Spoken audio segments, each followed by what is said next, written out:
Happy Tuesday, ladies and gentlemen. I'm meteorologist Mike Ottenweller at the National Weather Service with your Alaska statewide weather. Looking at the weather map from west to east today, we have an area of low pressure at 994 millibars out over the western Bering. This is bringing some gale force southerly winds to the marine zones out there and some steady rain to the western Aleutians. As we get a little bit closer to the mainland, we did have a light volcanic eruption last night and into today near Venmianoff volcano, which is near Perryville along the Alaska Peninsula.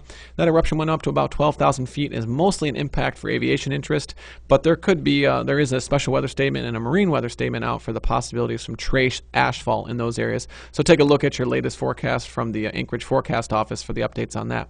Otherwise, as we look towards southeast Alaska, rain has moved back in and will continue to be there for the next couple days after a dry September. That rain is going to be steady and sometimes moderate to heavy in nature. Not expecting much in the way of any flooding impacts, though, because of how dry it has been. The rivers will be fairly slow to respond. As we look towards tonight, the showers over the mainland portion of the state continue to fire and then dissipate very quickly, just pop-up showers, and those will dissipate as we go through the overnight hours. Fog will return once again to the Arctic coastline with plenty of freezing fog and maybe even some light snow showers up there. As we get towards the western Aleutians, that rain starts to spread slightly eastward as those gale force winds move along with that front, but not expected to make a lot of progress as high pressure is over the eastern Bering, helping to keep things relatively quiet. As we get into Wednesday, rain will continue for southeast Alaska, and a warm front is going to start to stretch up towards Kodiak and the south side of the Alaska Peninsula. This will bring rain to those areas as well as some gusty winds from the northeast.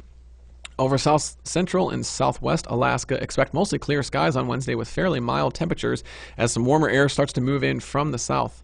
Over the interior portion of the state, just a few showers lingering across the areas near Tok and Eagle and Chicken, but otherwise expect just partly cloudy conditions and a fairly nice day on Wednesday. On Thursday, light snow showers are possible along the Arctic coastline, but they're not going to be very widespread in nature at all. Otherwise, a mostly sunny day for the interior. Rain starts to return courtesy of that area of moisture in the Gulf and pushes back into south central Alaska. Meanwhile, southeast Alaska, you get to dry out a little bit before some high clouds and rain spread in late in the day, but it should be a fairly warm day with a strong area of high pressure at 1,029 over the eastern portion of the Gulf. Meanwhile, that system over the Bering has continued to make slow eastward progress at 989 millibars, bringing rain and some gusty winds to the Aleutians. With Alaska statewide weather, I'm